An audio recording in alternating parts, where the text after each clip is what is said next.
Halo, perkenalkan nama saya Maila Enggarinarto dengan NIM 2310101063, Prodi S1 Kebidanan, Universitas Aisyah Yogyakarta. Jadi, di video kali ini kita akan belajar sama-sama tentang siklus Krebs. Siklus Krebs terdiri dari dua tahapan penting, yakni dekarboksilasi oksidatif dan siklus Krebs. Dekarboksilasi merujuk pada tahap perubahan asam pirufat menjadi asetil-CoA, sedangkan siklus Krebs merujuk pada di bawahnya, matriks mitokondria, untuk melakukan serangkaian siklus Krebs. Nah, gambar tersebut adalah proses dari dekarboksilasi oksidatif. Sekarang kita beralih ke tahapan siklus Krebs. Tahapan siklus Krebs itu ada 8. Tahap pertama yaitu proses pembentukan sitrat. Dalam proses ini terjadi penggabungan antara molekul asetil-CoA dengan oksaloasetat yang membentuk asam sitrat yang dibantu dengan enzim asam sitrat sintase. Nah, sitrat yang dihasilkan dari proses sebelumnya akan diubah menjadi isositrat dengan bantuan enzim akotinase yang mengandung Fe2+. Untuk proses ketiga, yaitu terjadi proses dekarboksilasi atau perombakan pertama kali. Isositrat yang terbentuk dari tahapan sebelumnya dioksidasi menjadi oksalosoksinat yang terikat oleh enzim isositrat dehidrogenase. Pada tahap ini, isositrat diubah menjadi alfa-ketoglutarat oleh enzim yang sama, dibantu dengan NADH.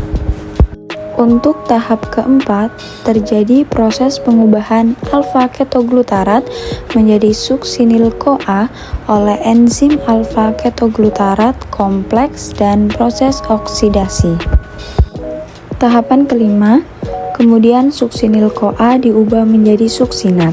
Tidak hanya dibantu dengan enzim, tahap pengubahan ini dibantu juga dengan Mg2+ dan GDP yang bersama fosfat membentuk GTP. GTP inilah yang diubah menjadi ATP sehingga menjadi energi yang dibutuhkan jaringan. Pada tahap ke-6 ini, suksinat akan dioksidasi menjadi fumarat dengan bantuan enzim suksinat dehidrogenase. Pada tahap ke-7 adalah proses hidrasi. Pada proses ini terjadi penambahan atom hidrogen pada ikatan karbon sehingga menghasilkan produk berupa malat. Berikut adalah bagan dari siklus Krebs. Apa sih tujuan dari siklus Krebs ini? Jadi, tujuan dari siklus Krebs yang pertama itu agar dapat menyuplai dan memasok ketersediaan prekursor untuk pemenuhan keperluan proses asam nukleat dan proses sintesis protein secara sistematik.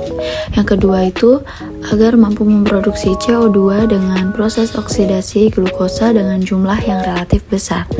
Yang ketiga, agar dapat membantu mengatur dan mengendalikan sistem enzim melalui molekul, senyawa-senyawa, dan seluruh komponen yang ada pada siklus tersebut.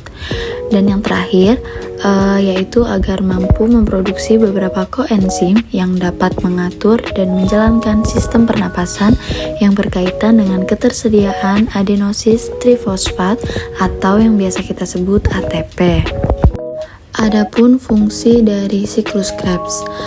Siklus Krebs memiliki beberapa fungsi, diantaranya sebagai penghasil sebagian besar karbon dioksida, sebagai penghasil koenzim tereduksi yang menggerakkan rantai pernapasan untuk produksi ATP.